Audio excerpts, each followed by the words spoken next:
오늘 함께 봉독할 하나님 말씀은 마태복음 18장 1절로 14절까지 말씀을 교독합니다. 마지막 절은 같이 읽겠습니다. 그때에 제자들이 예수께 나와 가로되 천국에서는 누가 크니이까? 예수께서 한 어린아이를 불러 저희 가운데 세우시고 가라사대 진실로 너에게 이르노니 너희가 돌이켜 어린아이들과 같이 되지 아니하면 결단코 천국에 들어가지 못하리라.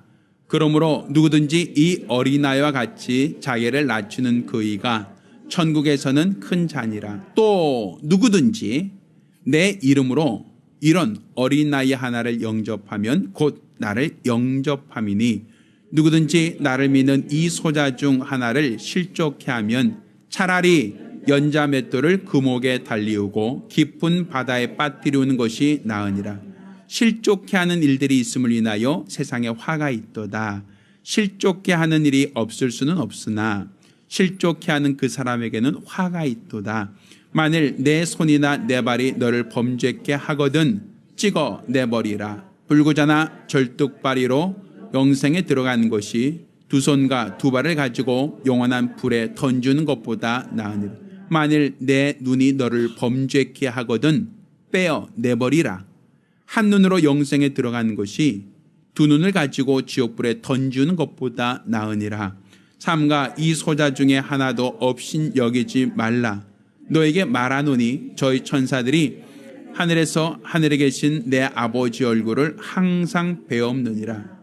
너희 생각에는 어떻겠느뇨? 만일 어떤 사람이 양 100마리가 있는데 그 중에 하나가 길을 잃었으면 그 99마리를 산에 두고 가서 길 잃은 양을 찾지 않겠느냐? 진실로 너에게 이르노니 만일 찾으면 길을 잃지 아니한 99마리보다 이것을 더 기뻐하리라. 같이 읽습니다. 이와 같이 이 소자 중에 하나라도 이루어지는 것은 하늘에 계신 너희 아버지 뜻이 아니니라. 아멘. 자, 오늘은 이 본문 말씀으로 한 영혼도 소중히 여기라 라는 제목으로 하나님 말씀을 함께 나누겠습니다.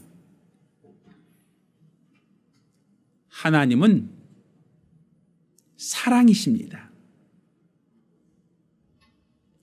우리가 하나님을 사랑이라고 말하는 것은 교리적인 표현이 아닙니다. 사랑이라고 하는 이 사랑은 오직 하나님으로부터 시작되었고 또 이 사랑이라는 것은 하나님으로 말미암은 것뿐 아니라 하나님이 온전한 사랑을 우리에게 보여주시고 나타내셨다라는 데서 하나님을 사랑이라고 말하는 겁니다. 그렇지만 많은 사람들은 사랑을 말할 때 하나님을 연상하는 것이 아니라 사랑을 말할 때는 남녀관계, 연인관계 속에서 사랑을 생각합니다.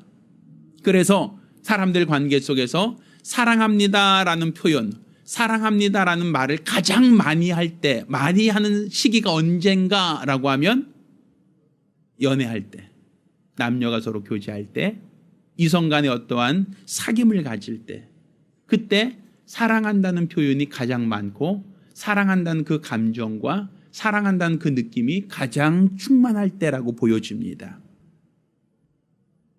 또 우리가 사랑합니다라고 하는 그 표현, 사랑에 대해서 얘기할 때 남녀 간의 사랑뿐 아니라 우리는 부모가 자식을 사랑하는 그 내리사랑을 우리는 기억을 합니다. 그래서 부모가 자식을 위하여 헌신하고 수고하며 애쓰는 것을 우리는 부모님의 은혜라고도 얘기하지만 이는 자녀를 사랑하는 부모님의 사랑이라고 볼 수 있습니다. 그러니까 우리는 사랑이라고 하는 말을 꺼낼 때 가장 먼저 연상되는 것이 하나님이 아니라 남녀관계 속에서의 사랑, 아니면 부모님이 자녀를 사랑하는 그의 헌신적인 것을 우리는 사랑이라는 표현으로서 우리는 이해하고 있단 말입니다. 그런데 우리가 알고 있는 이 사랑은, 우리가 생각하고 있는 이런 사랑은, 세상에서 말하는 이런 사랑은 변질되고 있다는 거예요. 남녀가 서로 못 보면 미칠 것 같아서 서로 사랑하며 사랑한다고 고백하며 서로 만났던 그 사람이 시간이 흐르면 점점 그 사랑은 옅어지고 엷어지고 마치 사이다를 딱 뚜껑을 따는 순간은 톡 쏘고 맛있고 시원하고 청량감이 있지만 병뚜껑을 따둔 상태에서 한 1시간 2시간 지나다 보면 나중에 톡 쏘는 맛은 사라져버리고 그냥 닝닝한 설탕물만 나는 것처럼 이렇게 사랑이라는 것이 처음 만났을 때의 어떤 애틋함과 간절함은 있지만 같이 살면서 오랫동안 살다 보면 점차 내 마음에는 내성이 생겨서 사랑한다는 그 느낌을 잃어버리고 옛날에 사랑했었어라는 추억 속의 사랑, 과거의 사랑에 머무는 경우를 우리는 많이 보게 된단 말입니다. 행여나 어떤 사랑하는 그 연인이 바람을 피웠다?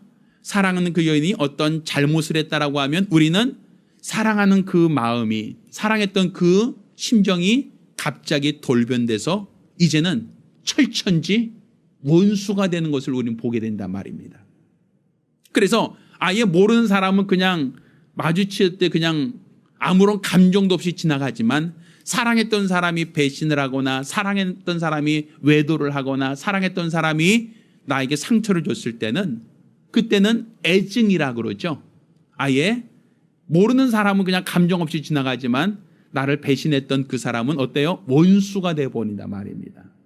그래서 간혹 가다가 연예인들이 서로 사랑해서 만나고 결혼했다라고 하는 것이 방송에 나올 때가 있는데 얼마 후에 서로 이혼했다라고 하는 말을 들을 때면 뭐 보편적으로 얘기해 성격 차이 때문입니다. 뭐 때문입니다. 뭐 이런 얘기를 하지만 결과적으로 본다면 처음에 만났을 때 그 사랑이 변했다는 거죠. 처음 만나서 사랑합니다라고 할 때 그 마음이 변했을 때 상대방에 대해서 실망을 하고 또 실망한 그 사람들은 서로가 서로에게 등 돌리는 것을 우리가 보게 된단 말이에요. 또 부모가 자녀를 위해서 희생하고 부모가 자녀를 사랑한다는 것은 우리 모두가 알고 있습니다만 이제 부모가 나이가 들고 연세가 들 때 자녀를 위해서 지금까지 희생하고 지금까지 헌신했음에도 불구하고 자녀가 부모의 은혜를 배은망덕하고 자녀가 부모에 대해서 그릇된 행실을 할 때 부모는 배신감을 느껴요. 그래서 노여움을 갖게 되더라고요. 이놈의 자식 내가 어떻게 키웠는데, 이놈의 자식 내가 어떻게 이 아이를 키워놨더니 지금 와서 이렇게 배신 때려? 그런 어떠한 속상한 마음을 갖게 되고 그러다 보니까 자녀에게 대하여 퉁명스럽게 되고 자녀에게 대하여 그렇게 헌신적으로 그렇게 사랑했던 그 자녀였음에도 불구하고 제 자녀가 내 마음에 기쁘지 않을 때는 그 자녀 때문에 속상해하고 안타까워하는 모습들, 또 분내고 또 토라지는 모습들을 우리가 보게 된단 말입니다. 이렇게 변하는 거예요. 우리가 생각하는 이 사랑이 온전하면 참 좋겠지만 시간이 지나면 변하고 나이가 들면 변하고 환경이 변하면 변하고 조건이 변하면 변할 수 있는 아주 위태로운 것이 우리가 생각하는 사랑이란 말입니다. 그런데 우리 하나님께서 우리를 사랑하셨다는 그 사랑은 우리가 하나님을 알기 전부터 그가 먼저 우리를 사랑했다는 겁니다. 우리 찬송가 이런 찬송이 있죠. 주 예수 내가 알기 전 날 먼저 사랑했네, 이런 표현이 있죠. 내가 하나님을 알기 전부터 그가 먼저 나를 알았고 내가 하나님을 먼저 사랑하기 전에 그분이 나를 먼저 사랑하셨다라고 성경은 우리가 말하고 있는 겁니다. 그래서 우리가 잘 아는 말씀 요한복음 3장 16절에는 하나님이 세상을 이처럼 사랑하사 독생자를 주셨다라고 기록하고 있는 겁니다. 그러니까 내가 하나님을 사랑하기 때문에 하나님이 나를 사랑하여 독생자를 주신 것이 아니라 내가 아직 죄인 되었을 때에 하나님께서 나를 사랑하사 독생자를 내어주시고 또 그가 우리 죄인들을 위하여 대신 고난을 당하고 십자가 달려 죽기까지 우리를 먼저 사랑하셨다라고 성경 기록하고 있단 말입니다. 그러니까 우리 하나님이 우리를 사랑하셨다라고 하는 건 이론이 아니고 주장이 아니라 교리가 아니라 그가 먼저 독생자를 내어주기까지 우리 죄인들을 사랑하셨다라고 성경은 우리에게 말하고 있는 겁니다. 로마서 5장 8절에도 우리가 아직 죄인 되었을 때에 그리스도께서 우리를 위하여 죽으심으로 하나님께서 우리에게 대한 자기 사랑을 확증하셨다라고 말하거든요. 그러니까 사랑받을 만한 사랑, 사랑받을 만한 조건이 있기 때문에 사랑한 게 아니라 우리가 사랑받을 만한 자격도 조건도 없는 우리들을 하나님이 먼저 사랑하셨고 단지 입술로만 말로만 사랑하신 것이 아니라 독자를 내어주기까지, 독생자를 대신 희생하기까지 우리를 사랑하셨다라고 성경은 우리에게 말하고 있는 겁니다. 그러니 사랑은 여기 있으니 우리가 하나님을 사랑한 것이 아니라 하나님이 먼저 우리를 사랑하셨다라고 성경 우리에게 가르치고 있는 겁니다. 그러니까 지금 우리가 하나님은 눈에 보이지 않지만 하나님은 우리를 사랑하시되 하나님이 우리를 사랑하신 그 사랑의 표현을 어떻게 하셨는가? 그 아들 예수를 보내시기까지 우리를 사랑하셨다. 이것을 우리가 알고 믿는 것이 바로 우리의 믿음입니다. 지금 우리가 예수를 알고 예수를 믿고 신앙생활하는 것은 그분이 나를 먼저 사랑하셨다는 그 사랑의 기초를 하고 있는 겁니다. 그가 나를 사랑하셨다는 그 사랑이 없으면 우리 믿음도 우리 소망도 우리가 가진 그 봉사도 열심도 아무런 의미가 없어지는 것이죠. 그런데 그분이 2000년 전에 독생자를 내어놓을 때 그때만 우리를 사랑하고 그 이후로는 시간이 오래 지났으니까 2000년이라는 시간이 지났으니까 그분의 사랑이 엷어지고 그분의 사랑이 옅어지고 그분의 사랑이 흐려졌는가 하면 그렇지 않다는 거예요. 2000년 전이나 지금이나 하나님이 우리를 사랑하신 그 사랑은 동일하다는 겁니다. 하나님께서 이제 호세아서를 통해서 우리에게 말씀하신 그 말씀은 호세아서의 가장 기본적인 전제가 여호와를 알라, 힘써 여호와를 알라. 너희 백성이 하나님을 아는 지식이 없어서 망한다라는 표현이 바로 호세아의 가장 기본적인 어떤 메시지인데 하나님이 이 호세아를 통하여 하나님을 알라고 했던 그 하나님이 무엇을 알기 원하시는가 하면 하나님이 너희를 얼마나 사랑하시는지를 알라는 것입니다. 그것을 호세아에게 하나님이 어떻게 알게 하셨는가 하면 호세아는 선지자인데 하나님이 호세아에게 중매를 섭니다. 호세아야 넌 고멜이라는 여자를 네 아내로 삼아라 하고 하나님이 중매를 서셔요. 그런데 중매하셨던 그 여자가 어떤 여자냐면 창기예요. 몸 파는 여인. 행실이 부도덕한 여인이에요. 그런데 하나님께서 중매를 서실 때 좀 잘 쓰시면 참 좋을 텐데 예쁘고 마음 착하고 행실이 바른 사람을 좀 중매하기엔 좀 좋을 텐데 하나님이 중매한 그 여인이 바로 고멜이라는 부정한 여인이란 말입니다. 그러니까 호세아는 하나님이 중매하셨으니까 결혼하라 하셨으니까 그 여인이 탐탁치 않음에도 불구하고 아내로 삼습니다. 그런데 아내를 삼았으면 그 여자가 과거에 내가 어떤 행실을 했던지 또 부정한 행실을 했던지 간에 나를 이해하고 나를 용서하고 나를 맞아줬으니까 아내로 삼았으니까 과거에 잘못된 행실을 하지 말아야 되는데 그 여인은 계보로 남에게 못 준다고 결혼한 다음에도 지나가는 남자가 있으면 유혹을 합니다. 저도 예전에 그 대전에서 학교 다니면서 영등포로 이제 기차 타고 와서 제가 교회를 다니고 집으로 다녔던 때가 있었어요. 근데 영등포역에서 내려서 딱 올라오면 거기에 이제 줄 서서 있는 그 아가씨들이 있었어요. 청년 쉬었다가 놀다가 뭐 이런 사람들이 있었거든요. 영등포 시장 쪽, 영등포 역전에서 내리면. 그래서 그쪽 이렇게 지나가다 옛날 신풍시장 쪽으로 쭉 지나가다 보면 정육점도 아닌데 이게 쇼윈도가 빨간색 불로 이렇게 쭉 되어 있는 집들이 있었어요.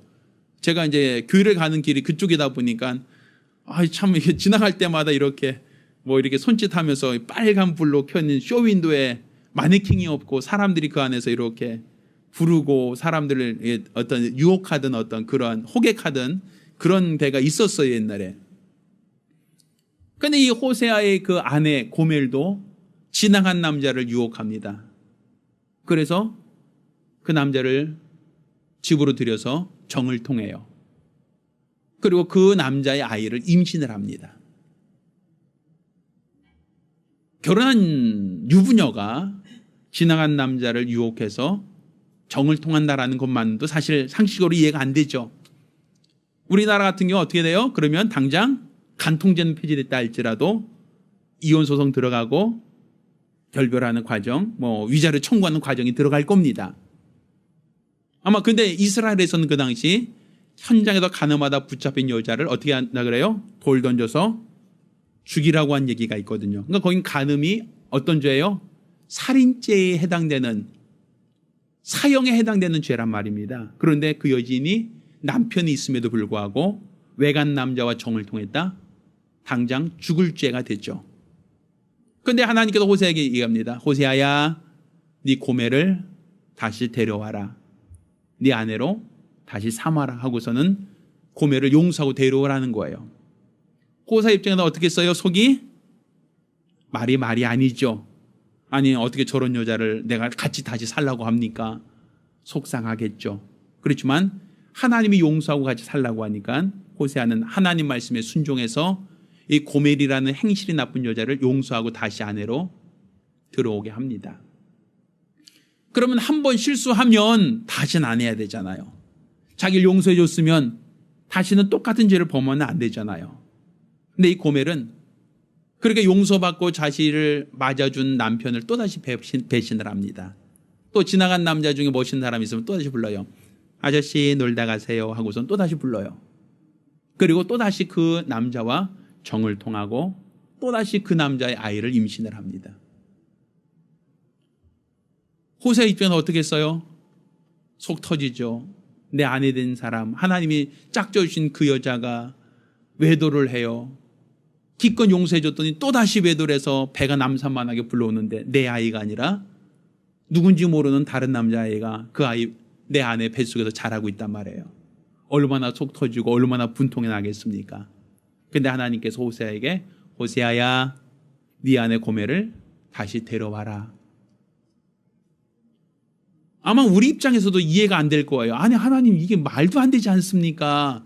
도저히 이거는 상식적으로 이건 안 되는 겁니다라고 항변하고자 하는데 하나님이 그 같은 호세아에게 이렇게 얘기하죠. 내가 이제 여호와를 알리라. 네가 네 아내가 외도하는 아내를 둔 너의 마음, 그게 바로 하나님의 마음이다라는 것을 호세에게 얘기하고 내가 정녕 이제 하나님을 알 것이다라는 표현을 써요. 그 얘기는 뭐냐면 하나님이 우리를 얼마나 사랑하셨는데 그런데 우리가 하나님보다 세상을 더 사랑하는 일이 얼마나 많습니까?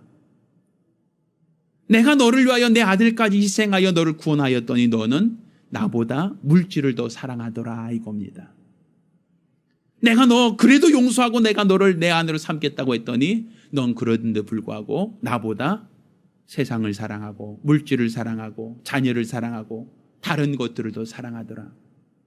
내가 얼만큼 너희를 참아야 하느냐, 내가 얼만큼 너희를 용서해야 되느냐, 내가 얼만큼 너희를 다시금 내 아내로 내가 너를 더 사랑해야 되느냐라고 하나님이 그 얘기를 호세에게 하는 거예요.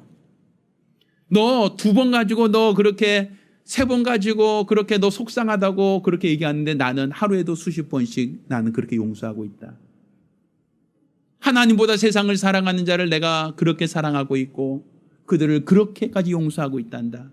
하나님보다 물질을 사랑하고 하나님보다 세상을 사랑하고 하나님보다 친구를 사랑하고 하나님보다 자녀를 사랑하는 너희들을 나는 또 용서하고 또 용서하고 있다. 그러니 내가 이제 여호와를 알리라. 내가 너희를 사랑하는데 나를 배신하는 너희를 끝까지 사랑하는 내 마음을 내가 이제 조금은 이해할 수 있지 않겠느냐. 이게 바로 하나님을 알라, 힘써 하나님을 알라는 거예요. 그러니까 우리 하나님은 우리를 사랑하실 때 하루에도 수십 번, 하루에도 수백 번 우리가 하나님보다 세상을 사랑하는 우리를 끝까지 용서하며 지금도 우리를 사랑하고 있기에 우리가 지금 하나님의 사랑을 받고 있는 성도들이라는 것을 우리가 알아야 된단 말입니다. 오늘 우리가 읽은 이 본문에는 우리가 잘 알고 있는 어린아이 같은 자가 천국에 들어갈 수 있다라는 표현을 쓰고 있어요. 근데 만일 이 사람들이 어린아이 같다 하니까 순진무궁한 것을 가지고 천국에 들어갈 수 있다는 어떤 조건을 가지고 천국은 순진해야만 들어가 이런 개념으로 우리가 생각하지만 오늘 본문을 보면 4절에 그러므로 누구든지 이 어린아이와 같이 자기를 낮추는 그이가 천국에선 큰 자다라는 표현 써요. 어린아이 같이 자기를 낮추는 사람, 그러니까 순진하다는 개념이 아니잖아요. 티 없이 맑다라고 하는 개념이 낮추다라는 개념은 아니거든요. 그러면 이 아이가 낮추다라고 하는 개념을 우리가 어떻게 이해할 수 있는가? 순진하다, 어떤 흠없다라는 개념이 아니라 자기를 낮춘다는 개념은 여기서는 부족함을 말하는 거예요. 어린아이는 사실 여러 가지로 부족합니다. 자기 혼자 힘으로 배설을 하고도 씻을 수가 없어요. 그래서 부모가 기저귀를 갈아주지 않으면 항상 항문이 짓무르고 또 냄새가 나고 더러워질 수 있죠. 그래서 부모는 수시로 아이를 키우면서 기저귀를 내려서 기저귀를 닦아주고 기저귀를 갈아줘야만 아이가 청결을 유지할 수 있어요. 아이가 먹을 때도 치아가 없는 아이들은 제대로 된 음식을 먹을 수 없으니까 모유나 이유식을 통해서만 아이를 먹여야 돼요. 그것도 먹이고 나서도 아이가 그냥 바로 소화시키지 못하니까 꼭 트림을 시켜줘야만 아이가 제대로 소화를 시킵니다. 잠을 잘 때도 스스로 하는 게 없죠. 찡얼찡얼거리는 애를 업고 안고 아이가 잠들 때까지 누군가는 그 아이를 위해서 희생해야 될 자가 있어야 된다는 얘기죠. 스스로 옷을 갈아입을 수 있는 것도 아니에요. 부모가 옷을 갈아입혀주지 않으면 아이는 스스로 옷을 입을 수조차 없어요. 하나부터 열까지 아이가 스스로 할 수 있는 게 있어요, 없어요? 없죠. 자, 여기서 아이와 같이 자기를 낮추는 사람 이렇게 표현하고 있는데 천국에선 큰 자다. 그러니까 내가 할 수 없습니다. 누가 도와줘야 됩니다? 하나님이 도와줘야 됩니다. 이렇게 겸손한 사람, 하나님의 은혜로만 사는 사람이 천국에선 큰 자다라고 얘기하는 거예요. 그런데 오늘 본문을 보니까 누구든지 나를 믿는 이 소자 중에 하나를 실족해 하면, 이 소자라는 것은 작을 소자에 사람 자자, 작은 아이란 얘기거든요. 그럼 지금 어린아이 얘기하다 갑자기 소자 중에라고 표현하고 있으니까 이 소자는 누구겠어요? 어린아이라고 표현할 수 있겠죠. 그러면 부족한, 자기 힘으로 아무것도 하지 못하는 연약하고 부족한 자를 실족시키면 어떻게 된다? 연자맷돌을 그 목에 달려고 깊은 바다에 빠뜨리는 것이 더 나을 것이다. 이런 표현을 쓰고 있는 거예요. 이 소자라고 하는 개념을 어린아이라고 우리가 대체한다면 아무것도 할 수 없어서 하나부터 열까지 부모가 다 챙겨야 될 만큼 부족하고 부족한 사람을 실족시킨다. 그 사람을 연자맷돌을 매서 바다에 빠뜨려야 된다 하면서 얘기한 게 뭐냐면, 만일 실족한 일이 없으면 너는 그 실족한 사람에서 화가 있다라고 얘기하시면서 만일 내 손이나 발이 그를 실족해 한다면 내 손이나 발을 제하여버리고 불구자로 천국 들어가는 것이 나을 것이다.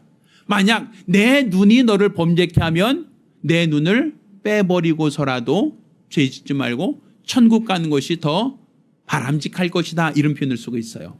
그 얘기는 다른 말로 이 아이가 부족한데 부족한 것 때문에 이 아이가 실족한다는 얘기는 뭐예요? 부족함이 보일 때 사람들이 그 부족함을 채워주고 도와주고 챙겨주는 것이 아니라 너 왜 그거밖에 못해? 왜 너 똥오줌 못 가려? 왜 너는 이렇게 못해? 라고 그 잘못을, 그의 부족함을 지적하고 야단치고 책망하고 징벌하다 보면 그 아이가 믿음에서 떠날 때, 실족할 때, 그때 하나님께서는 그 목에 연자맷돌을 매겠다는 얘기거든요.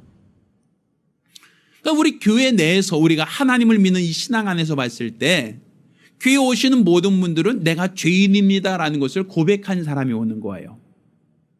의인입니다라는 사람을 주님이 원하시는 게 아니라 죄인들이 주 앞에 나와 회개하고 예수를 영접하는 것이거든요. 그러니까 교회에 나온 사람들 모두가 완벽한 퍼펙트한 사람들이 나오는 게 아니라 연약하고 부족하고 나약한 사람들이 교회에 나오는 거예요. 오직 하나님의 은혜를 바라고 하나님의 용서를 바라며 나와서 신앙생활하고 있단 말입니다. 그러니 우리가 신앙생활하면서 옆에 있는 사람 봤을 때 그의 부족함이 보이고 허물이 보이고 연약함이 보일 수 있죠.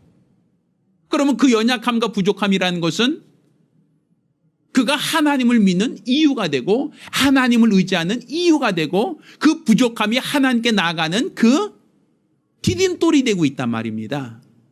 그런데 우리는 그 연약함을 볼 때 지적을 한단 말이에요. 그의 부족함을 봤을 때 책망을 한단 말이에요. 아니 왜 그렇게밖에 못해? 아 왜 그렇게 안 하는 거야? 아니 똥 오줌은 가려야 될 거 아니야? 하고 그의 더러운 것과 부족한 것을 지적하고 책망하고 야단친다면 그 사람이 결국 믿음에서 떠나게 될 때 그때 하나님은 그 사람에게 연자못들을 지어야 될 것이다 라고 얘기한단 말이에요.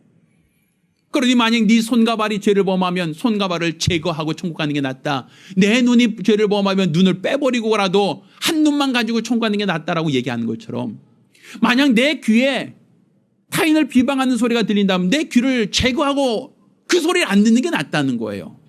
내 눈에 상대방의 허물이 보이고 상대방의 연약함이 보이고 상대방의 부족함이 보이면 아예 내 눈을 감아버리는 게 낫다는 거예요.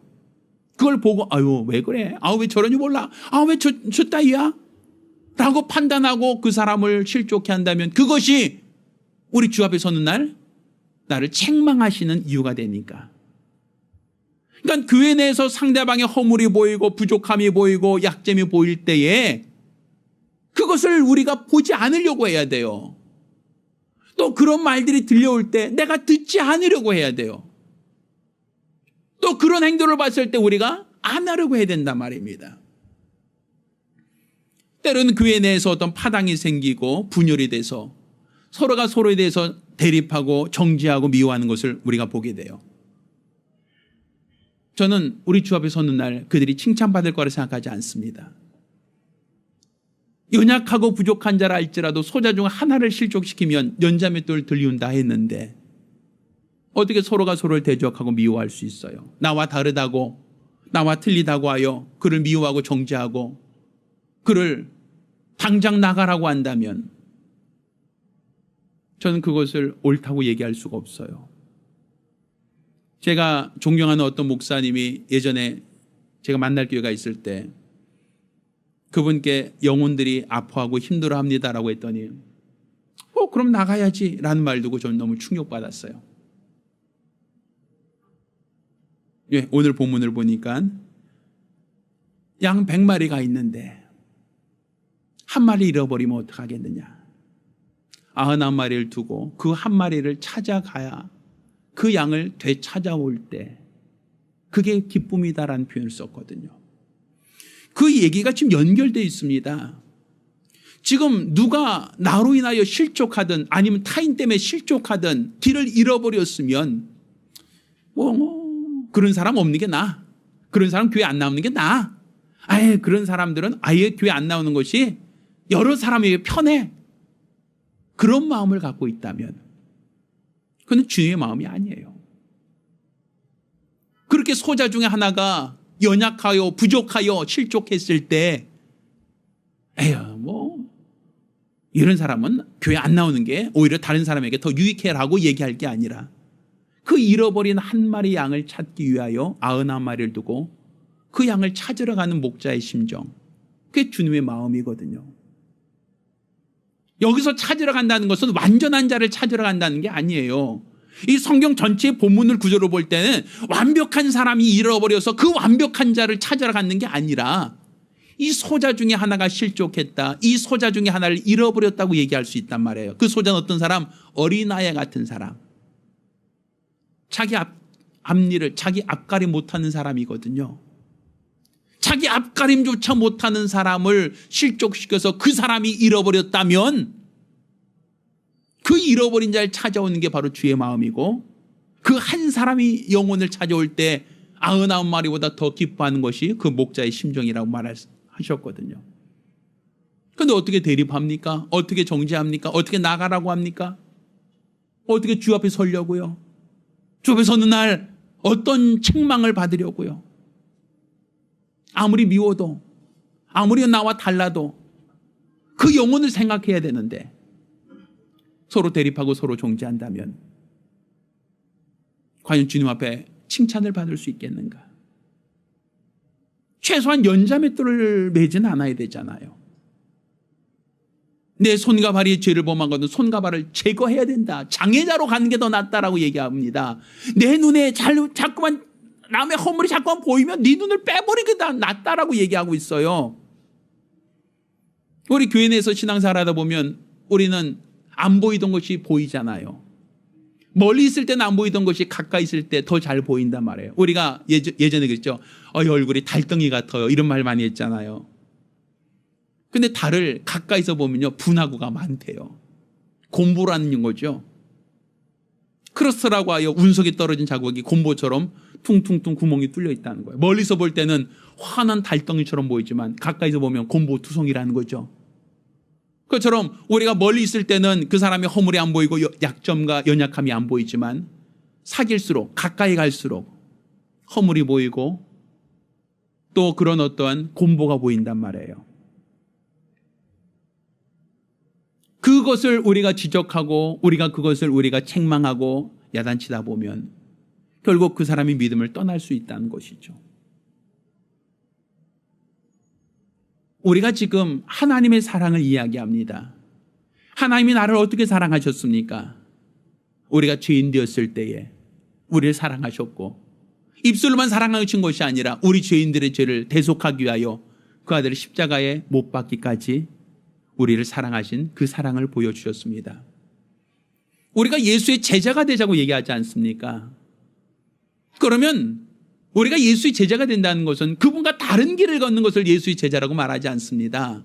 우리 주님과 같은 마음, 주님과 같은 행실, 주님의 길을 같이 가는 자가 예수의 제자 아닙니까? 그럼 내게 허물이 있는 자가 보이고 미숙한 자가 보이고 연약한 자가 보일 때 어떻게 됩니까? 그를 비방하고 그를 책망하고 그를 정죄하며 아유 너 같은 자는 교회 안 나오는 게 훨씬 더 낫겠어라고 그 사람이 떨어져 나가는 것이 오히려 교회 유익하다고 말하는 것, 이게 올바른 믿음이 아니란 말입니다. 그의 부족함이 보이고 허물이 보이고 연약함이 보일 때 어떻게 됩니까? 내 눈을 감아야 되죠. 내 눈을 빼는 것이 훨씬 더 낫다는 얘기하죠. 그런 어떤 소리가 내게 들릴 때 당연히 그런 소리 듣고 그냥 동감하고 동의하고, 이것은 올바른 믿음이 아니죠. 내 길을 닫아야 하죠. 막아야 하죠. 아예 내가 안 듣는 것이 더 낫겠죠. 또 그런 사람 어떤 무력으로 행사하여 그 사람을 정죄하고 판단한다면 그 손과 발을 다 빼버리고 천국 가는 것이 더 낫지 않겠느냐. 이건 주님이 우리에게 말씀하신 거예요. 가장 적은 자, 소자. 자기 앞을 분별하지 못하고 똥오줌 가리지 못하고 제대로 먹지 못해서 침 질질 흘리고 또 트름하면서 계속 냄새나는 거 토해내고 제대로 하는 거 없어서 하나부터 열까지 신경 써야 되고 잠 못 자고 돌보는 그 아이들, 그러한 영혼들이라 할지라도 그런 영혼조차도 실족하지 않는 게 주님이 원하시는 바고, 우리 주님도 우리를 그렇게 사랑하셨으니 너희도 그렇게 사랑하는 것이 마땅하다는 겁니다. 우리가 금년도 예수의 제자가 되자고 한다면 우리 교인들 중에 허물이 보이고 연약함이 보이고 그의 어떤 과실이 보일 때 우린 그를 보듬어 줄 수 있는 주님의 사랑이 우리 안에 있어야 됩니다. 그것을 더럽다, 냄새난다, 그것을 우리가 책망하고 그걸 욕하는 것, 그거는 하나님이 원하시는 믿음이라 볼 수가 없는 거예요. 저희가 금년도 우리가 어떤 이론적으로 많이 아는 것이 중요한 것이 아니라 우리 삶을 변화시켜 우리 주 예수를 닮아가는 거룩한 성도가 되기를 예수 이름으로 축원합니다. 상대방의 허물이 보이고 소자들이 연약함이 보일 때 오히려 그를 위하여 덮어주고 용납하며 그를 배려할 수 있는 주의 사랑이 우리 안에 있기를 예수 이름으로 축원합니다. 우리가 기도하실 때에 하나님을 따르는, 예수를 따르는 제자로서 우리 안에 그리스도의 성품이 있기 원합니다. 부족하고 연약한 자를 바라봤을 때 그를 책망하고 정죄하며 그를 실족시키는 자가 아니라 그 연약함을 보듬어주고 감싸주며 용서하며 용납하며 그를 배려할 수 있는 어미된 심정, 주의 사랑이 내 안에 있도록 간절히 사모하며 한 목소리로 기도합니다. 할렐루야, 할렐루야. 우리 교회는 예수의 참 제자가 계속 나오길 바랍니다. 주의 모습을 닮은, 주의 성품을 닮은 예수의 제자들이 나오기 바랍니다. 그래서 성도 간에 부족함이 보이고 허물이 보이면 내가 그의 어미 심정으로 주의 마음으로 그를 보담해 줄 수 있는, 보살펴 줄 수 있는 너그럽고 사랑이 많은 성도들 되기를 예수 이름으로 축원합니다. 이제는 우리 주 예수 그리스도의 은혜와 아버지 하나님의 극진하신 사랑과 보혜사 성령님의 교통하시고 역사하심이 오늘 이와 같이 예수를 따르는, 예수를 본받는 사랑으로 영혼들을 사랑하며 영혼들을 돌아보며 한 명의 영혼도 잃어버리지 않기로 결심한 우리 모든 성도들과 가정들 위해 이제로부터 영원까지 함께 있을지어다. 아멘. 우리 하나님께 영광을 돌리겠습니다.